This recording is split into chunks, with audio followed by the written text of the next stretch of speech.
devil has released them for the final battle. It's being fought right now.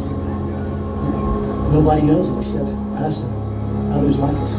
I'm scared, Dad. There's nothing to be afraid of, Tiger. We've been chosen by God. He will protect us. He's given us special jobs to do. We don't fear these demons. We destroy them. We pick them up one by one and we pitch them out of this world. That's God's purpose for us. The angel called us God's hands.